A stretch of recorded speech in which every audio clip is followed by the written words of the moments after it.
Welcome to the countryside, where the lanes are narrow and the fields are wide and the locals are vocal and propped up with pride. But the best folk, they don't mind you riding in from outside.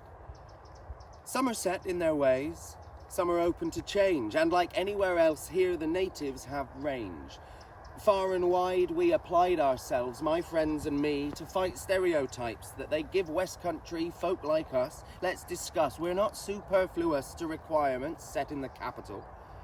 I'm not saying the challenges don't wobble our balance, but we find our own talents and we don't need no map at all. Years of orienteering and just disappearing, up hills and down quarries, fun, uncharted territories. We can craft our own stories if we're given the chance. My childhood was blessed, but I couldn't wait to get out with bated breath and no doubt that my fate was far out of the cul-de-sacs and trodden tracks and gaps in the hedge.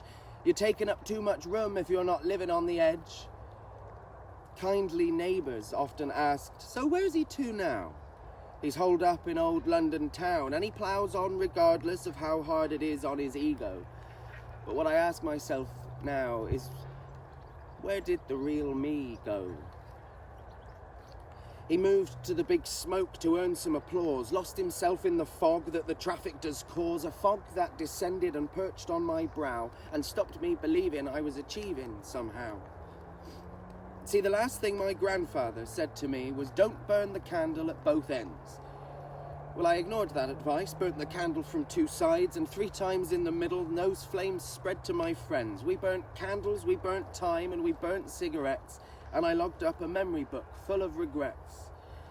I ignored all the things I enjoyed as a bumpkin, denied myself the joy of carving tractors on pumpkins.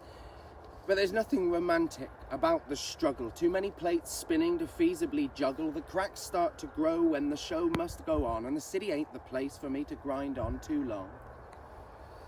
I went from furrows to furlough, and my life hit a new low. Exhausted, I misplaced my self-worth. So I made a decision, a hard thing to call, but 'twas time to return to the place of my birth. For far too long, that there London has had all the spoils and the trudge and the trade-offs and the necessary oils that you throw down your throat to get through one more day. I want different. I want home. And I'm thinking I'll stay. 'Cause home, they say, is where the heart is, and it's time for me now to make it where the art is. So I'm back in the village in which I was born. I've got grey hairs, psoriasis, and a touch of forlorn. But the countryside's full of green pastures to adorn with some new southwest writing, and I shall fill it with corn. 'Cause there's one thing for certain, no showman's getting around it. Wherever you're roaming, leave the gate where you found it.